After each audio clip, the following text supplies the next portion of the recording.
久しぶりね。はい、はじめまして。こんにちは、ハビエルです。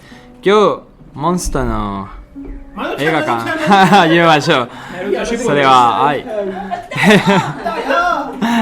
¿Qué onda? ¿Cómo están, bandita del podcast? Aquí estamos en Cinema Tlaloque, comenzando con un poco de japonés, porque el día de hoy vamos a hablar de una peli de un director japonés, una película que pues está bastante controversial, pero a la vez chingona, nos da mucho de qué hablar. La película es Monster, del genial director Koreeda, un director que ya nos ha dado trabajos excepcionales, Tal padre, tal hijo, Un asunto de familia, son algunos de los peliculones que podemos rescatar de él. Y bueno, Monster, hay que decirlo, sale en exhibición en 2023. Y pues bueno, ahora vamos a escuchar la sinopsis de voz de Xochitl.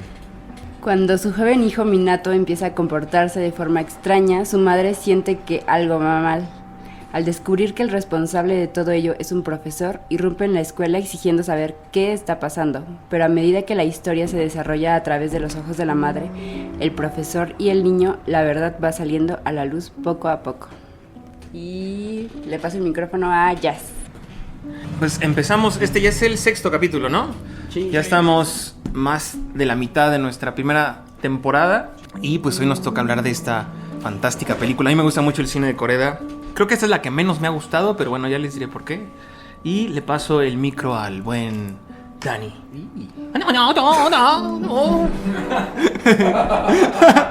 Estaba súper chido la transición. No, pero qué chido. ¿Qué onda? Bienvenidos a este capítulo, el 6º capítulo ya, como dijo ya, a mitad de temporada, terminando ya por terminar el primer bloque. Y pues espero y les lata igual este capítulo. Y como siempre, en cada capítulo está con nosotros Fernanducci y Paoli. Hola, ¿qué tal? Seguidores de Cinema Tlaloque. Pues un gusto hablar de Koreeda. A mí me gusta mucho su cine y pues podré compartir algunas de las perspectivas que tengo desde este cine japonés que pues vale mucho la pena abordarlo en esta sesión. ¿Cómo estás, Jair? Te paso el micro para que saludes a todos y a todas. ¿Qué onda? Bienvenidos al 6º episodio. Vamos a hablar de una película muy chida y muy extraña también. Le paso el micrófono de nuevo a Javi. Mos tiene falta, pero igual va llegando tarde. Saludos Tlaloques, gracias por estar de nuevo con nosotros. Y a mis compañeros ya se presentaron.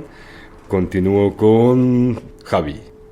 Bueno, pues vamos a comenzar hablando del guión de la película. Un guión que pues nos mantiene en suspenso buena parte de la peli y conforme va avanzando la trama se van revelando cosas pues que llaman mucho la atención. ¿Alguien gusta comenzar con esta sección del guión?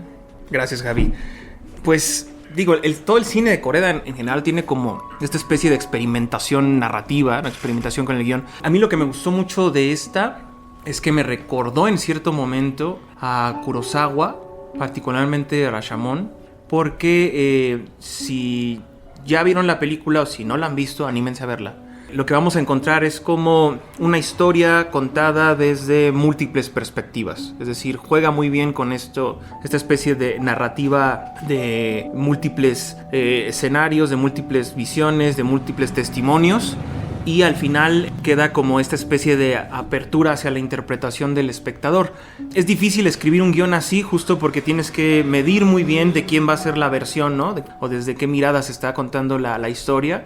Y creo que logra equilibrar, por lo menos en 2 personajes, este tipo de entramado. Hay cosas al final de la película que a mí me parecieron que justo en el guión comenzaban a hacer como ruido, sobre todo cuando empiezan a hablar de la tercera versión, que sería como la versión de la directora de la escuela, y ahí como que sentí que el desarrollo no fue tan completo, ¿no? Creo también que el guión está partido en 2, por lo menos en 2 partes grandes de historia, es decir, la primera mitad de la película gira en torno a una especie de suspenso, thriller psicológico, con un evento detonante, con una serie de personajes que están haciendo una especie de investigación, ¿no? De persecución, y a partir de la mitad de la película cambia completamente la atmósfera, es decir, nos lleva Koreeda más a una especie de ambiente, pues creo yo, más infantil, donde lo que predomina son las experiencias de los niños que de alguna forma tienen constantemente el protagonismo de la historia, pero que en esta segunda parte cobra muchísimo más relevancia, más importancia, y entonces a mí en lo personal se me hizo un guión muy interesante justo por esta partición. Tenemos una primera mitad que es como un thriller, como una película de detectives, y tenemos esta segunda mitad que ya es como más una reconstrucción histórica de este periodo, ¿no? Y de la visión de la infancia. Si vieron Tótem de Áviles, creo que aquí hay una especie de intertextualidad que podríamos referenciar muy buena, porque justo es esta especie de cine que busca darle un lugar a las infancias, que busca darle voz a los niños, ¿no? Y no sé si alguien más quiera comentar algo sobre el guión. Pues Dani, échale.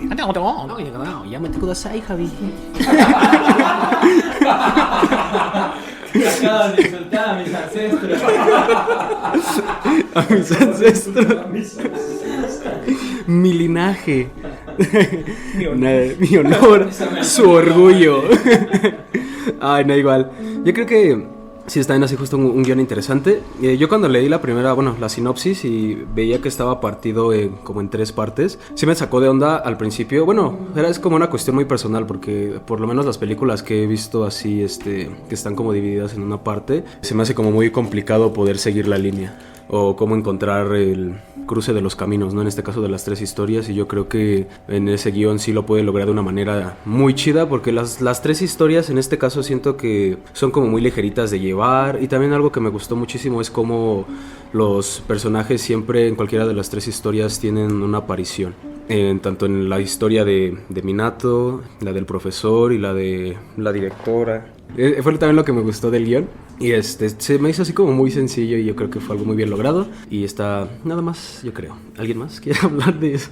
Va, Javi-chan. Ahora con el comentario de Jazz y con el de Dani, estaba pensando que justo esta multiplicidad de puntos de vista es recurrente en las narrativas de la literatura y el cine japonés. Incluso en las cuestiones como más pop, que sería el anime, por ejemplo, no es difícil encontrar historias narradas desde diferentes personajes, ¿no? Una misma situación. Y bueno, si ya nos queremos ir todavía más allá, podríamos explorar, por ejemplo, que varias de sus religiones también tienen esta perspectiva, por mostrar una de las más recurrentes, que no es propiamente de origen japonés, pero sí tiene una fuerte influencia en Japón, es el budismo. Bueno, toda la teoría de la reencarnación y cómo una misma persona puede estar en diferentes cuerpos o una perspectiva puede estar en diferentes perspectivas. Y creo que de alguna manera no es raro que el cine japonés rescate esta mirada. Lo vemos bastante bien reflejado aquí en Monster. En otras películas de Koreeda, como Un asunto de familia, creo que también se llega a rescatar esta circunstancia. Y bueno, pues yo me imagino que sí es un reto como guionista estar pensando en esta multiplicidad de niveles de la historia, ¿no? Cómo no cagarla y hacer que sí coincidan pues las narrativas, aun cuando tengan sesgos particulares cada personaje. Y bueno, eso me hace pensar que estamos frente a un reto interesante respecto al guión. Y bueno, también me pregunto, ¿no? ¿Qué pasa con la dirección? ¿Qué tanta libertad tienes de meterte ahí con la narrativa que ya te están dando desde guión? Para justo darle ese estilo o ese toque de diferentes perspectivas. Pero bueno, esa pregunta la dejo al aire si alguien quiere contestar, o si no, compartir en los comentarios de redes sociales. Y bueno, no sé, compas, alguien quiere aportar algo sobre guión, dirección o algún otro aspecto. Y vamos a continuar con el comentario sobre el guión que nos va a dar el buen Jair. Ahí te va, Jair. Yo quería comentar que cuando vi la película la empecé a ver sin saber nada de la peli. A pesar de que me habían dicho como de, no, sí, busca qué onda. Y me sorprendió mucho que cada historia como que te daba indicios de que podía ser un género distinto o no sé, eso como que me gustó al inicio. Bueno, incluso yo me imaginaba que podría ser algo como de terror, que quizás el niño era como un asesino serial, porque tenía un zapato ahí, se cortaba el cabello, se metía como a... Tenía cerebro de cerdo, ¿no? Ajá, decía eso, yo decía, está raro, ¿no? Debe ser como quizás un asesino serial que tiene un complejo ahí de que tiene cerebro de cerdo y que está mintiendo. Y luego pensé que iba a hablar sobre la educación en Japón, sobre la violencia. Y en la segunda ya estaba pensando que podría seguir tratándose de lo mismo, pero a lo mejor le iban a dar un giro en la tercera historia, que iba a ser de el niño que parecía buena onda, que quizás era el que estaba haciendo bullying. Entonces como que mi mente estaba pensando así un montón de cosas en lo que estaba en la peli. Y al final nos dieron una cosa que no se me hubiera ocurrido, pero que me gustó mucho. el tema sobre la violencia infantil, sobre la homosexualidad. Estuvo muy loco eso. Y bueno, no sé si ahorita vayamos a tocar lo del tema del final de la película. Ahorita no hay un pollo spoiler, pero... Bueno, ahí está el pollo spoiler. Apriétalo, a ver si apriétalo. Ay, hijos. Ese pollo está chido. Sí. Bueno, el punto es de que en el final... El pollo de Javi está chido. El pollo de Javi. Javi. Así. Se me hizo un final que no sé si me gustó, ¿no? Pero sí se me hizo muy triste. Porque al inicio no entendí bien qué onda. Se supone que los niños salen del tren después de este tifón que hubo. Y al parecer la lluvia ya se paró, a pesar de que vimos hace unos momentos que el profesor y su mamá estaban ahí afuera. Estaba todo lloviznando, estaba un desmadre afuera y de repente salen y ya no hay nada. Y no le entendí al inicio hasta que volví a ver esa parte y me di cuenta que había como un reflejo en la cámara que se me hizo extraño, entonces me hizo pensar que quizás habían muerto, por eso se habían preguntado si habían reencarnado o algo así. Y platicando con un compa, me dijo su teoría. Él me dijo que quizás se habían suicidado como tipo amantes trágicos. Ajá. También me explicó, bueno, me dijo que quizás también por eso eras lo del tren vacío. Me imaginé también la película de, no sé si la han visto, unos gatitos que se meten a un tren y los lleva como al otro mundo y resulta que al final supone que el tren era el que llevaba a los pasajeros, a las almas al otro mundo y todo esto. No me acuerdo cómo se llama esa peli. Los Aristogatos 2. Bueno, pero me recordó a eso de que al final ellos llegan a ese lugar después de que rescata al niño que se le acaba de golpear su papá. Porque él es el que dice como de, no, es que tú no eres normal porque tienes cerebro de cerdo. Y cuando te gusten las niñas ya vas a ser normal y todo esto. Entonces lo rescata, va en este tren. Y lo que hacen en la última parte en la que se les ve con vida es que ellos se dirigen a conducir el tren y hacen como si estuvieran viajando. Entonces eso sí me hace pensar que quizás están como que dirigiéndose al otro mundo y lo hacen conscientemente. Quizás ellos deciden suicidarse al final. Y ya cuando salen y encuentran incluso las vías del tren que ya no las cierra como unas rejas, sino que ahora ya están libres y están como que pueden irse al lugar en el que querían ir al inicio. No sé, es como la teoría de mi compa y que me convenció que quizás podría hacer eso. Y no sé si alguien más quiera platicar sobre el guión. Vamos. Sí, también me gustó bastante el guión, coincido con todos. Igual es muy fácil de digerir. Creo que estuvo muy bien la selección de texto, de palabras, como muy bien pensada. También la selección de acciones y todo eso. Las historias estuvieron bastante bien, como dice Jair, te deja pensando o creándote como varias teorías de lo que va a poder pasar y al final de lo que no pasó, no sucedió. Siento que estuvo bastante bien pensado en eso. Pues en esa cuestión, nada más, o sea, no hay como más que decir que no hayan dicho mis compañeros, creo que fueron bastante acertados en sus palabras. Bueno, y pues vamos a continuar ahora con el tema de la dirección. Ya lo decíamos, una dirección que pues nos hace preguntarnos qué tan complicado fue llevarlo a cabo. Bueno, no estamos hablando de un novato, sino ya un director con trayectoria. Sobre todo es un director que sabe adaptar los espacios de la cultura cotidiana japonesa y eso pues, es un buen acierto porque te hace sentir en ese mundo que viven los personajes.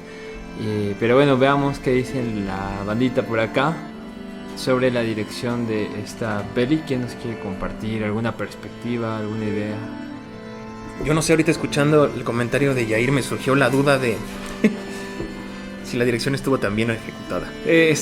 Porque hay una especie de contradicción tanto en los comentarios. Algunos la sintieron como muy digerible, muy tranquila, muy comprensible. Y por otro lado tenemos las teorías de la interpretación de si estaban muertos, si el tren era la vía hacia el más allá. Y entonces me hace pensar en qué tan difícil es construir una narrativa de este estilo, ¿no? O sea, qué tan difícil fue para Koreda. Yo creo que es una película muy ambiciosa, a diferencia de las demás películas que ha venido haciendo. Es en la que la narrativa es como más sofisticada o busca ser más sofisticada, pero igual creo que no lo logró. Creo que justo la idea del guión, pasada ya la imagen, empezó a generar, entre más pasaba el tiempo, empezaba a generar como más huecos, más dudas. Creo que hay una pluralidad de temas dentro del guión y eso también hace muy difícil como tratar de equilibrar el mensaje, ¿no? O sea, tenemos el tema pues de la homosexualidad, que yo no sé si está o no está. O sea, no sé si está porque la película no deja claro que estos dos niños, en sentido estricto, tuvieran un tipo de relación más allá de la amistad. Inclusive yo cuando conocí al personaje que parece que es como el que inició el incendio, el niño pequeñito, que eso ya es todo un tema, ¿no? Un niño pequeñito que es el origen de un caos y que es el origen como de un momento climático y del punto de conexión de la película. Cuando lo vi no sabía si era una niña que la habían como vestido de niño porque tenía facciones como, no sé, poco definidas, y entonces parte de la dirección, ¿no? Generar esta especie de ambiente ambiguo donde estás recibiendo mensajes. Y creo que nosotros como occidentales pues le colocamos el calificativo, ¿no? Decir, es que eran homosexuales los niños, o tenían tendencias homosexuales, o parece que eran como una pareja que al final terminan juntos. Y ya nos dirá el buen Javi si más bien es que la cultura asiática no tiene como la misma carga de prejuicios, o igual tiene otra carga de prejuicios, ¿no? También, o sea, tienen otro tipo de referentes. Hay muchos temas que toca el director. Creo que eso puede generar dificultades a la hora de desarrollar la historia, justo porque no sabes en cuál enfocarte, no sabes cuál es como el que rige el tratamiento de la historia, pero eso también puede servir como una especie de desautomatización, ¿no? O sea, como ver esta pluralidad de temáticas que lo que tratan de retratar en parte, de representar, pues es la complejidad de la vida, que no vivimos en una sociedad tan simplona como sería la de una película hollywoodense, donde todo está como ya procesado y solo vas y consumes el mensaje y se acabó. Creo que justo ese es el atractivo de la película. Le puede gustar a personas que solo van a ver una película y ya, y se quedan ahí como con la historia y no les interesa hacer como teorías de conspiración de si estaban o no estaban de tal forma. Y le gusta y le fascina también a las personas que empiezan a reflexionar, a pensar, a volver a ver el final, a volver a ver la película, a empezar a tratar de juntar los hilos. Y creo que ese es un acierto en términos de tipo de producto que le está apostando a hacer Koreda. Creo que de los realizadores contemporáneos asiáticos es el que, pues, al que menos se le aprecia, ¿eh? O sea, yo he escuchado como comentarios de que es el Murakami del cine, y entonces se le ve como un tipo de cine más popular, inclusive hasta más comercial, ¿no? Entonces, yo creo que eso es parte del proceso creativo que ha estado desarrollando este director y que justo está en un proceso de globalización. No sé si alguien más quiere hablar sobre la parte de la dirección. Bueno, justo la parte que comentaba Jazz, donde nos podemos preguntar cómo se vive, por ejemplo, la homosexualidad en Japón, cómo es visto, pues sobre todo las personas con rasgos masculinos o femeninos. Creo que sí es diferente. Obviamente va a haber diferencias, pero creo que es difícil desde nuestra perspectiva identificar dónde se rompe la línea entre lo masculino y lo femenino en la cultura japonesa. Y no digo en la oriental en general, porque se ve muy diferente en China y en Corea. También estos procesos de definir a las personas con identidades sexuales.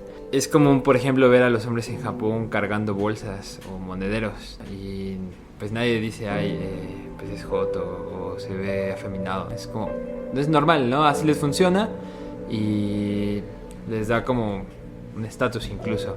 Pero la otra cuestión es, bueno, pero no hay un rechazo hacia la homosexualidad o hacia un desempeño del rol masculino o femenino desviado. Y bueno, de ahí podríamos decir que sí, pero muy marcado también a la pauta del estilo japonés. La cultura japonesa, el hombre es el que lleva como el dinero y la mujer es la que lo administra.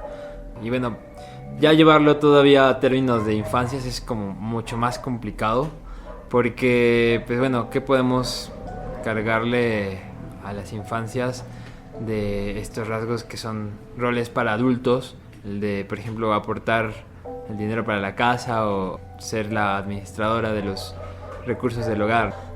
Hasta donde yo sé, por ejemplo, en las primarias de Japón se les dan cursos de administración, pero no distinguen si son niñas o niños, solo les dan cursos de administración, ¿no? Algo que podría uno pensar, bueno, es el rol de las mujeres en la cultura japonesa. Pero creo que lo que el director trataba de retratar sobre este respecto es justo que hay aspectos marcados dentro de la cultura que se invisibilizan totalmente, y sin embargo sí son rasgos que hacen una discriminación hacia ciertas formas de comportamiento o expectativas que se tienen sobre las formas de vida de las personas.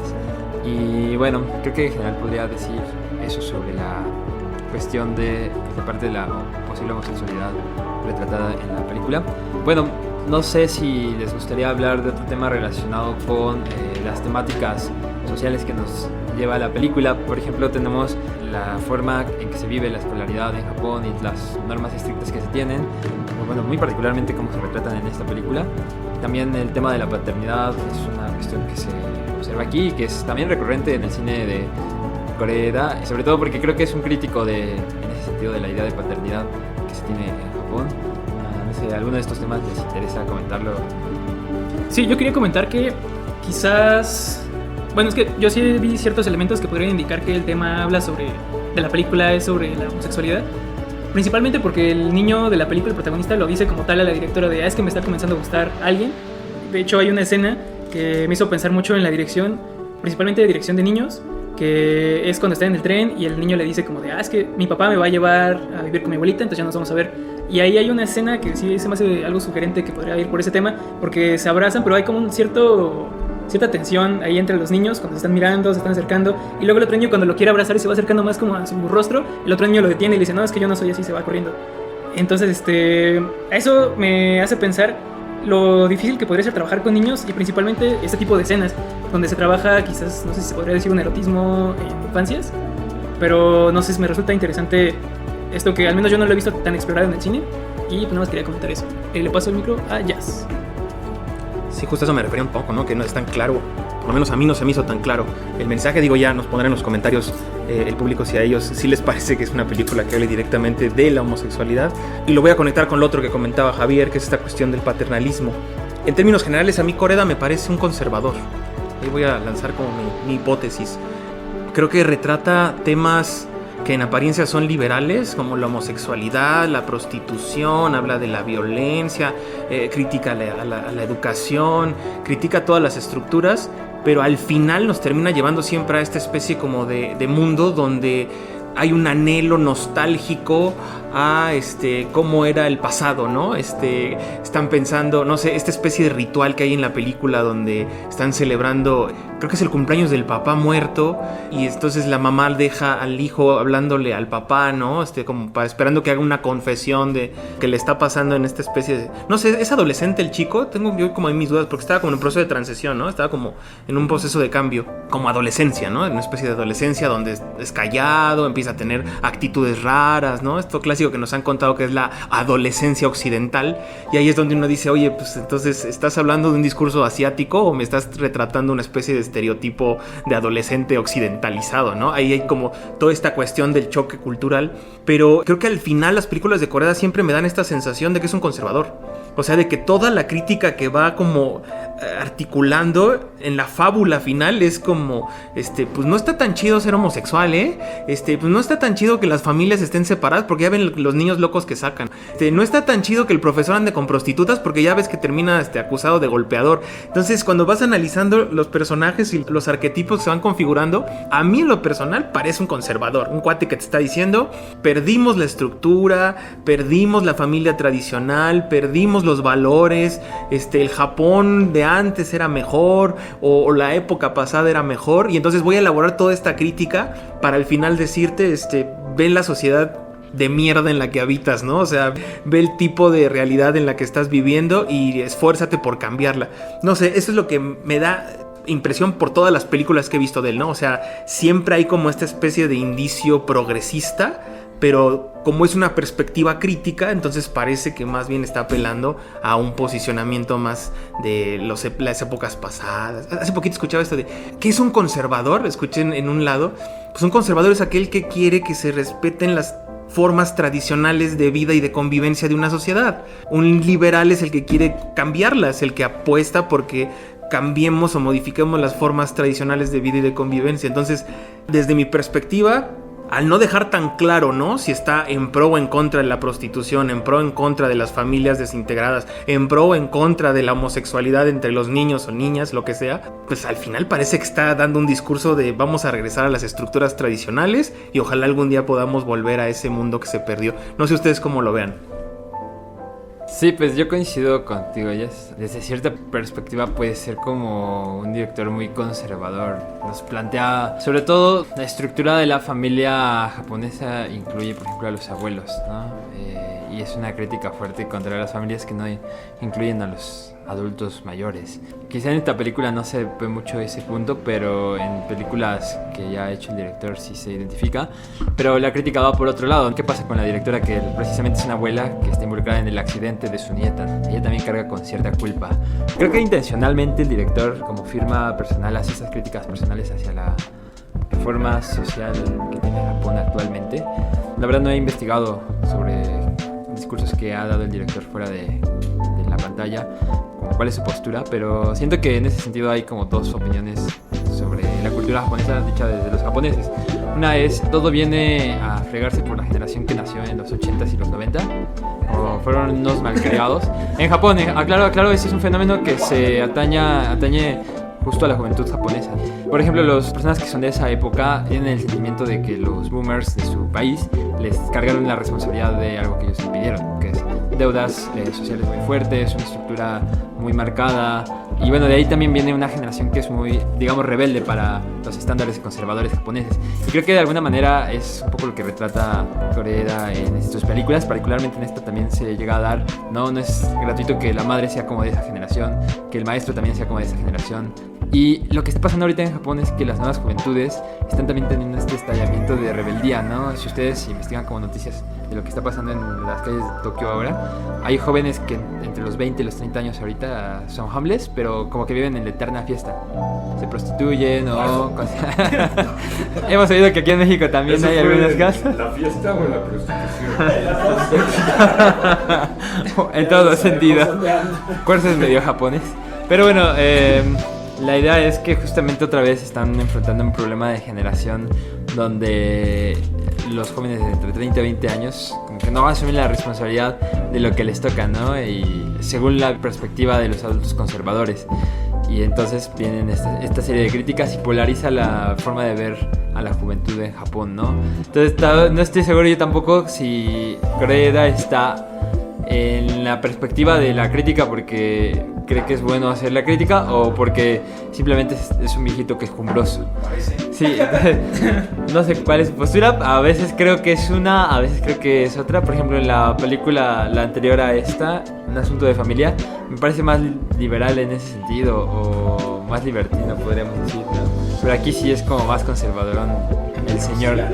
Sí, y bueno, ahora quería yo plantearles que podemos hablar un poco de los personajes, que también es un temazo en esta peli, ¿no? Alguien que quiera compartirnos alguna cuestión sobre los personajes. Ya nos decía la dificultad de generar personajes con niños.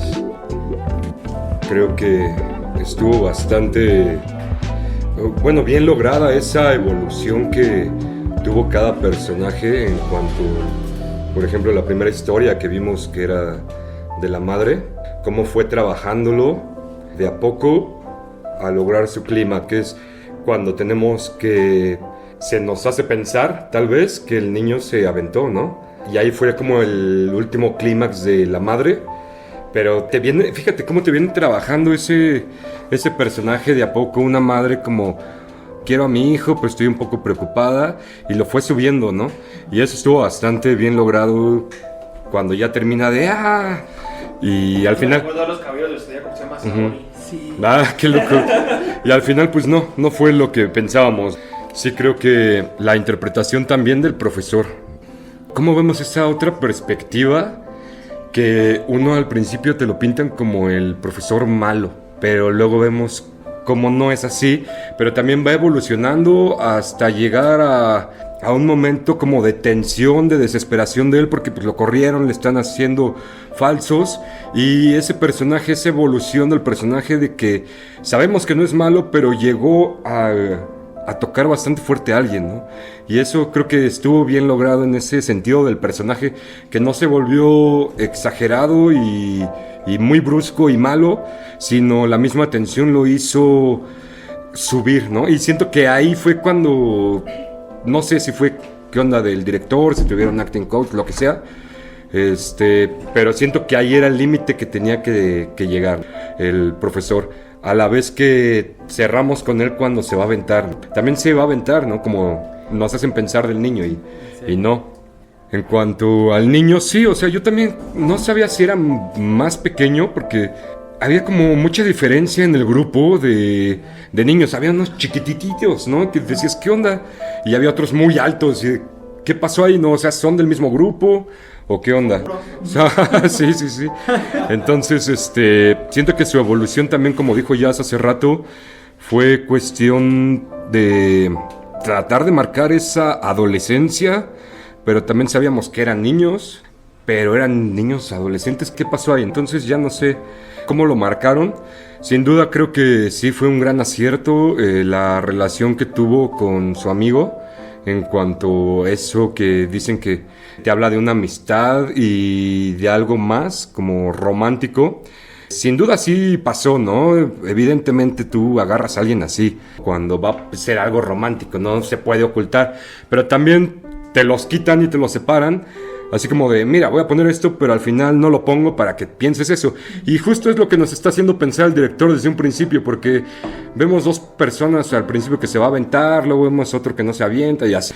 Y parte del incendio, ¿no? Entonces yo creo que fue parte de jugar con esa parte que quiso el director, ¿no? Eso en cuanto a la evolución de personajes y así. ¿Alguien más? ¿Algo que anotar? Hay un personaje que a mí se me hace muy interesante y casi no fue abordado, del que habló Jazz, y es la directora. La directora fue un personaje que la primera vez que yo vi la peli no vi que tuviera un lugar así como muy relevante en la historia, más que ser el obstáculo de la madre por saber la verdad y del profesor por querer defender la escuela. Y ya en la tercera historia, donde parecía que se le iba a dar como un trasfondo más interesante. El fantasma volvió a pasar. A la verga, no me digan eso. No, la verga no, nada más pasó. No, no te emociones. No es lo que tú quieras. Pasó y ya. Chale. ¿Dónde te sentaste? No, en la tercera parte cuando pasan a la directora. No vaya a ser. Sí. No. Yo pensé que se iba a abordar su historia y al inicio no entendí por qué nos abordó. Después, la segunda vez que la vi, quizás pudieron haber dado algunos indicios de cuál había sido la historia de la directora, de si ella había sido la que había atropellado a su nieto, creo que era. Cuando está con el otro niño y le dice que ella también mintió, y entonces empiezan como a que revelar sus secretos tocando el instrumento. Y no sé, aún no logro encontrar como un lugar en la directora, no sé por qué estaba ahí. Porque algunas veces parecía una villana, como cuando, una persona como muy mala, como cuando le pone el pie a la niña en el centro comercial y se cae y así como si nada. No sé, se me hace un personaje muy complejo, pero también que no se profundizó muy bien en él. Quizás cortaron algunas escenas de ella, no lo sé. Pero bueno, otro tema que ahorita que Moss estaba hablando de él se me hizo igual interesante es el tema del suicidio que está siempre presente en la película. En cada parte parece que el personaje, que un personaje se va a aventar. En la primera es el niño, que parece que era el niño, ¿no? Sí.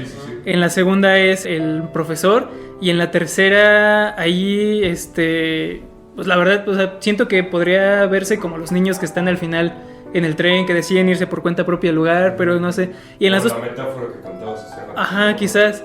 Y se me hace curioso que en las dos primeras partes este tema siempre se presenta cuando se escucha la trompeta.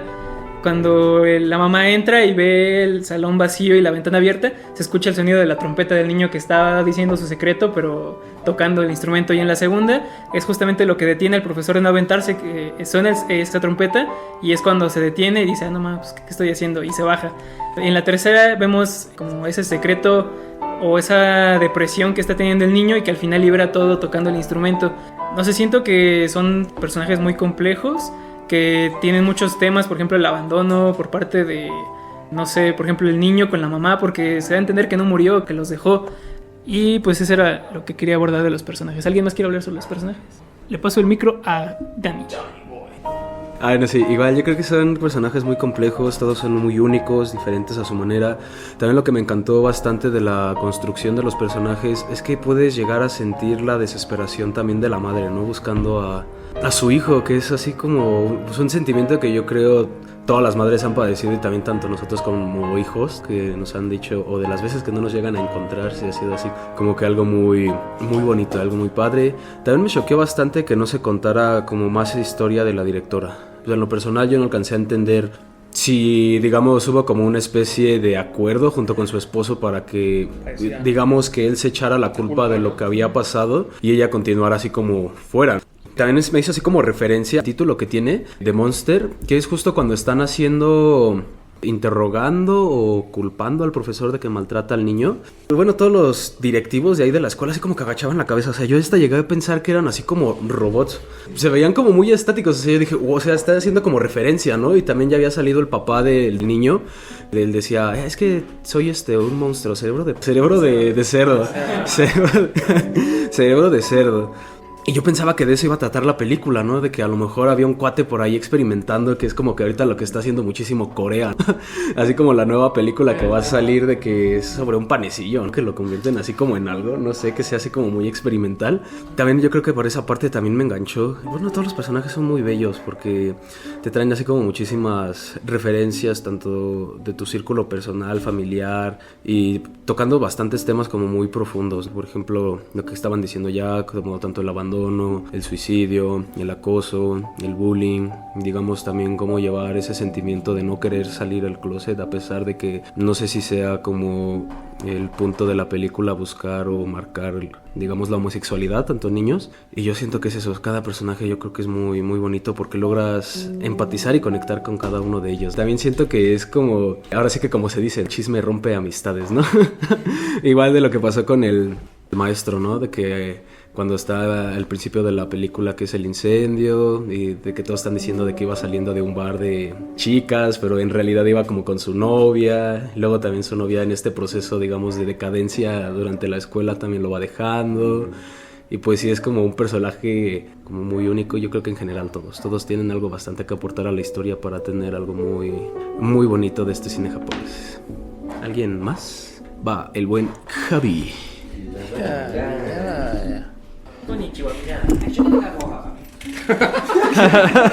¿Qué pedo? ¿Cómo se dice perdón? Ay, sumimasen. Sí. Justo. Ay, manai. No te preocupes, estás perdonado. Ay, doita shimashite. Esto, bueno, igual ahora no lo ven, pero Dani y yo estamos dando una serie de reverencias que me recuerdan justo a la escena que evocó el buen Daniel, donde se están disculpando, ¿no? Con la madre, los profesores, la directora, ¿no?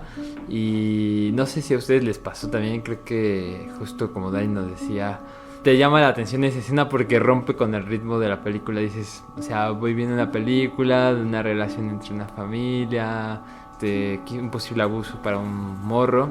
Y de repente llegas a la escena de la oficina de la directora y es como, son robots, ¿qué está pasando? Es una técnica experimental japonesa de actuación. Bueno, yo como en ronda de preguntas rápidas me gustaría como saber qué opinan, así que en breves palabras de esa escena, porque tengo un comentario como de experiencia personal sobre esa escena particular. No sé si alguien quiera compartirnos algo. Pero ahorita que estaban platicando sobre los personajes y más sobre esa escena particular en la escuela, me puse a pensar en esta idea de la maldad. Claramente esta película es una película posmoderna, es decir, está constituida a partir de distintas estrategias genéricas, son géneros cinematográficos operando para construir la narrativa. Y esto me puse a pensar en lo del cerebro del cerdo, ¿no? Que al principio parece ciencia ficción. O sea, cuando empiezan a elaborar ese discurso comienza como una película de ciencia ficción. En esta película no hay malos, pero hay maldad. Y entonces la maldad es como una especie de burocracia, una especie de institucionalización, ¿no? La misma familia está institucionalizada de una manera que en su forma de operar genera acciones que son negativas. El mismo proceso educativo tiene su dinámica. Y a mí me llamó la atención esta cuestión de que no existieran responsables por todas las acciones. O sea, al principio comenzamos con esta búsqueda de quién inició el incendio y al final nos quedamos igual, con pistas, con claves, pero no está el mal presente, solo está la acción, ¿no? Y la acción está como en su contexto, pero no termina dándonos respuestas. El maestro en particular Es un cuate que, si lo ves desde la narrativa, segunda narrativa, que es la que nos habla de él, pues es un tipo común. Está un poco sin chiste. Creo que en la primera parte es como muy interesante verlo porque justo parece una especie de malo, villano puro. Pero ya cuando ves su historia te das cuenta de que lo que tenía de malo es que pues era como que le valía gorro, ¿no? Lo que hacía, pues sí, daba sus clases, inclusive las daba bien, pero no sabía nada de sus alumnos. La mamá no sabe nada de su hijo, está tratando de encontrar las pistas de qué le pasa y no lo entiende. La misma directora no sabe nada de su equipo y ella misma está como en su rollo y en su asunto. La relación que hay entre la directora y el profesor es de apenas si te conocí. Te conozco apenas porque me fui por el accidente y cuando regreso ya estás tú, te saludo y a los 2-3 días ya empiezan los problemas. Entonces como una especie de interacción muy exterior entre los personajes que nunca logran integrarse. Ni logran integrarse ni logran comunicarse.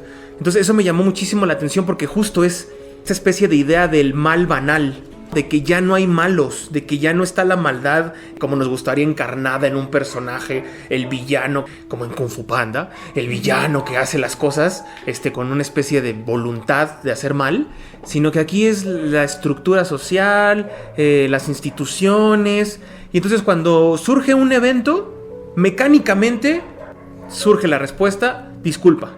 Perdónenos, lo vamos a corregir. Ya trajimos al maestro y viene a disculparse con usted y con eso se resuelven. Y justo la posición de la mamá es de, no, es que yo no estoy buscando eso. Lo que yo quiero son explicaciones, lo que yo quiero es saber qué está pasando.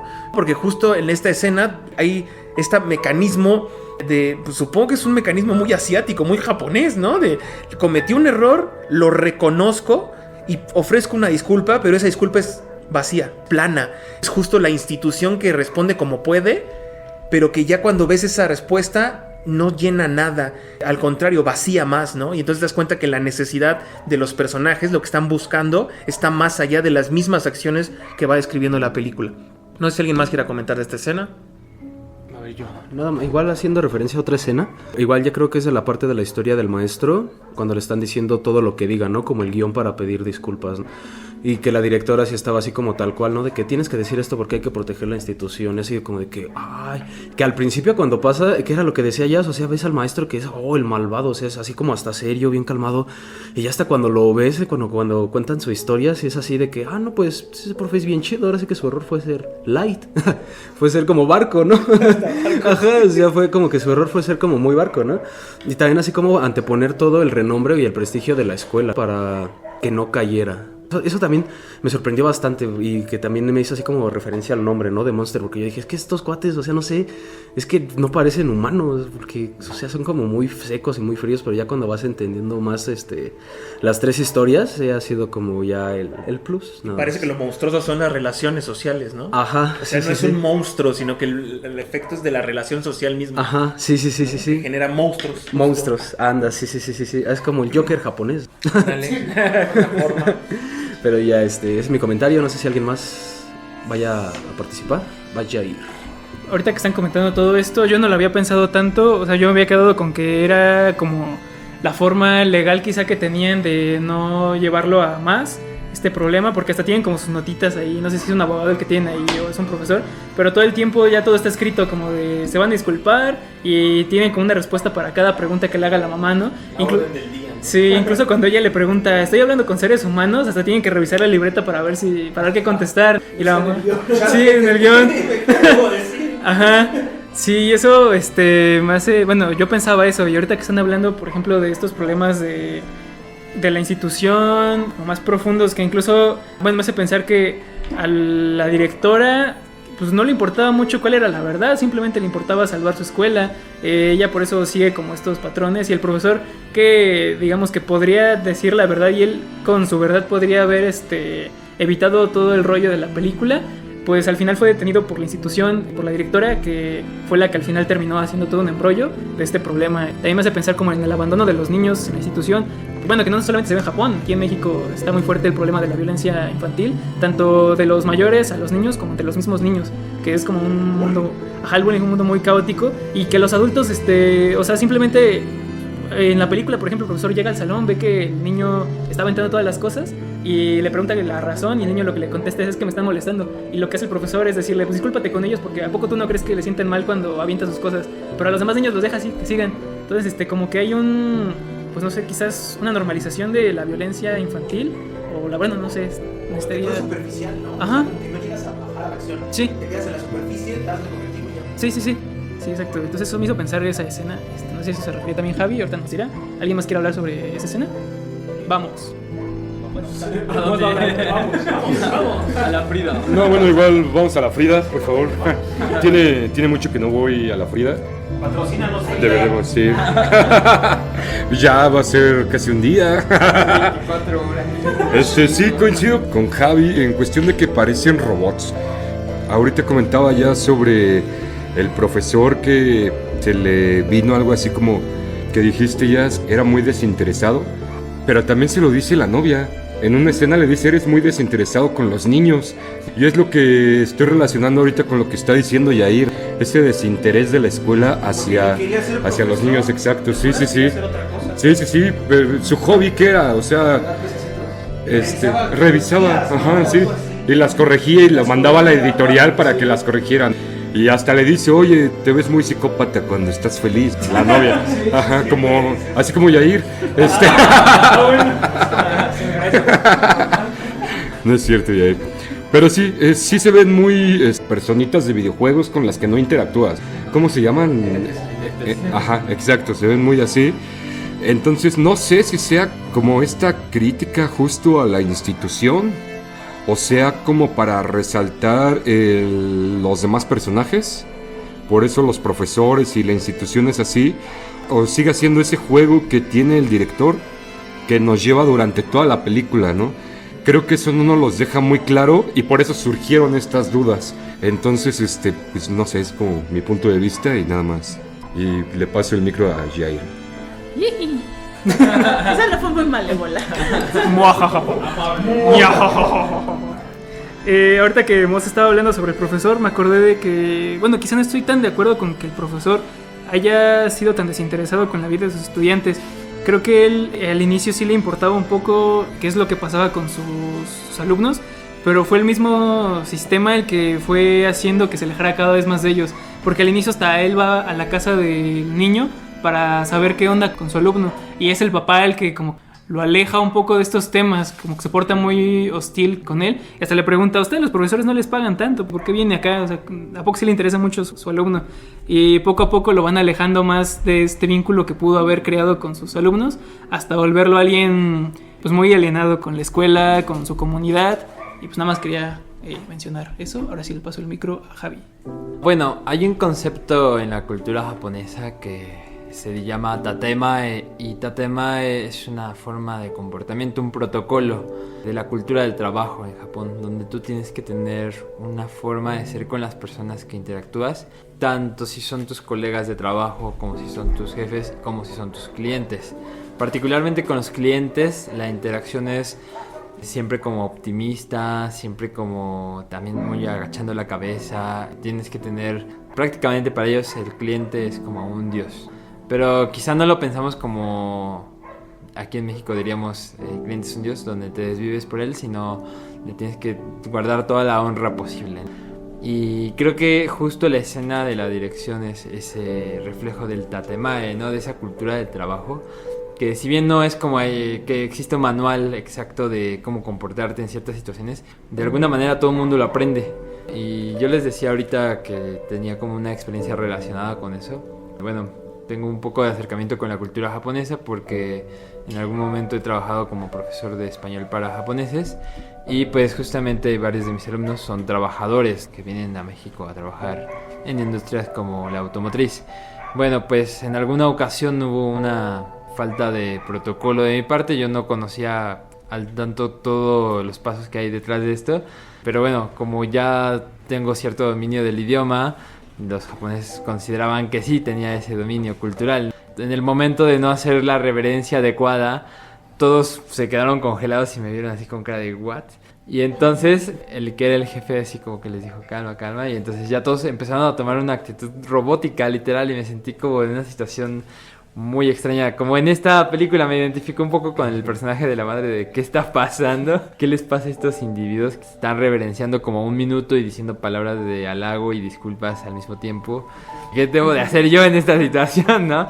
Claro que la situación de la película es mucho más dramática porque es una madre pidiendo auxilio por lo que le está pasando a su hijo, que no entiende qué es. Y bueno, una situación tan sensible, tener este tipo de respuestas debe ser choqueante. Entonces, cuando veo la escena de la película, primero pienso justo esto pues no es como la actuación menos actuada, porque naturalmente muchos japoneses actúan así, ¿no? O sea, en un ámbito laboral esto es como lo normal.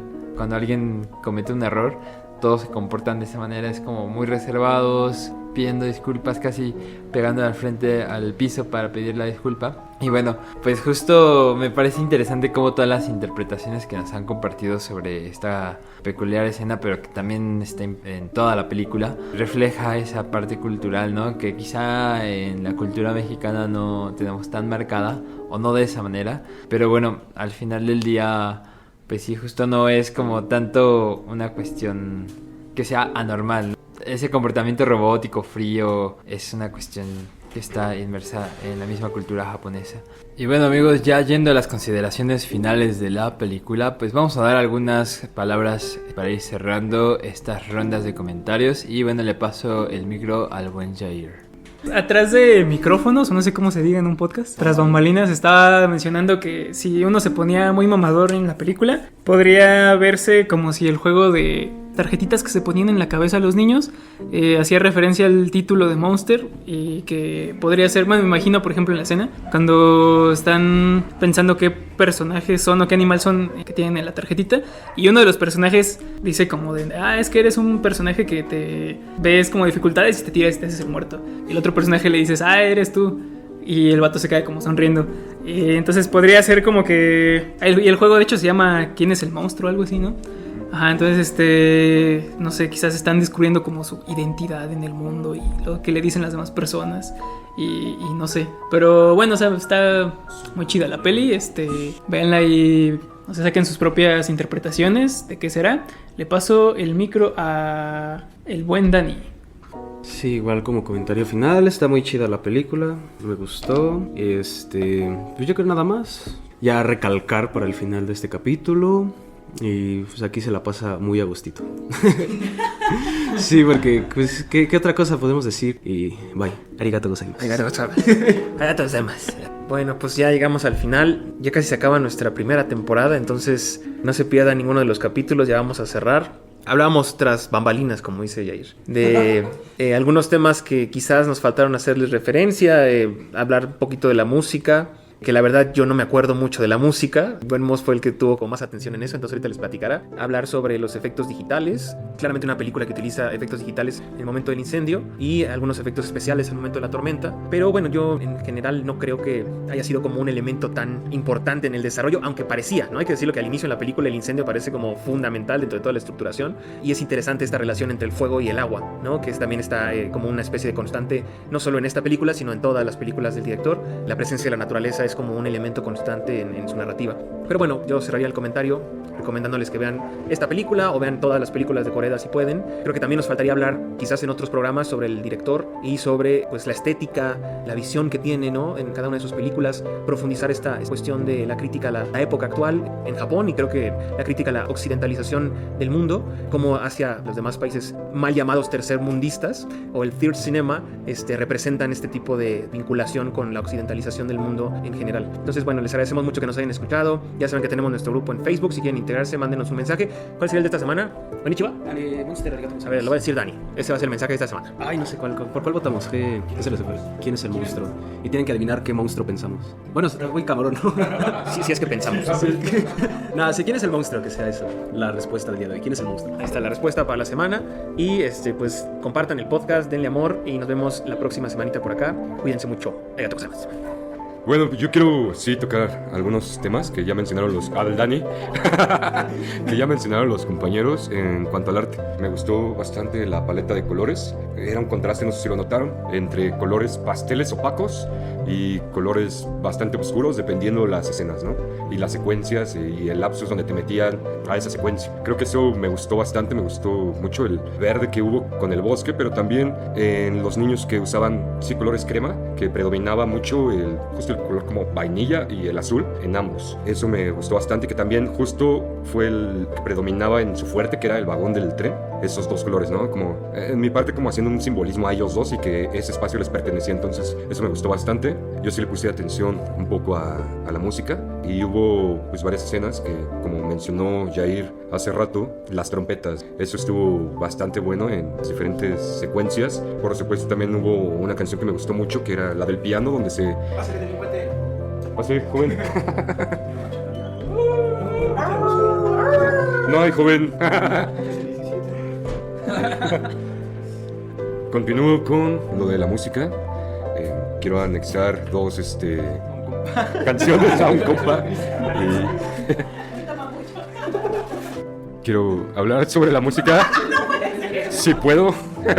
Hay dos cosas que noté y que también notó Jair en cuestión de las trompetas y la secuencia. Creo que estuvo muy bien logrado eso, ¿no, Jair?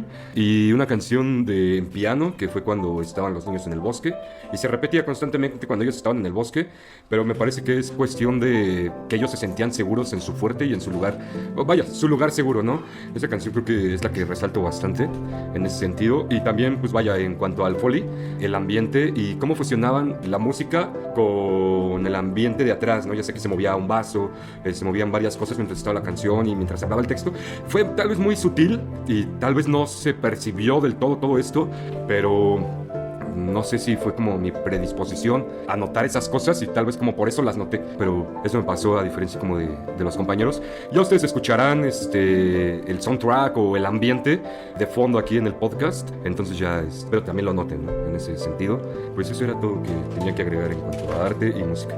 Y bueno, amigos, ahora toca dar la bienvenida a un compa que, pues bueno, nos ha acompañado en muchos procesos y bueno, yo creo que ahora va a estar ya presente aquí en el podcast. Es un pana chingón que seguramente nos va a dar comentarios rifados, el buen Cristian. Lo acabamos de traer del anexo, ya juntamos para sacarlo del anexo. Entonces, pues te doy la palabra, mi buen Chris, ahí te va el micro. Hola, mamá. Hola, ¿qué tal, banda de Cinema Tlaloque? Yo soy el Cristian y pues bueno, muchas gracias por la bienvenida, Javi, y a todas. Ya estoy aquí comenzando esto de los podcasts y estaré acompañándolos, espero.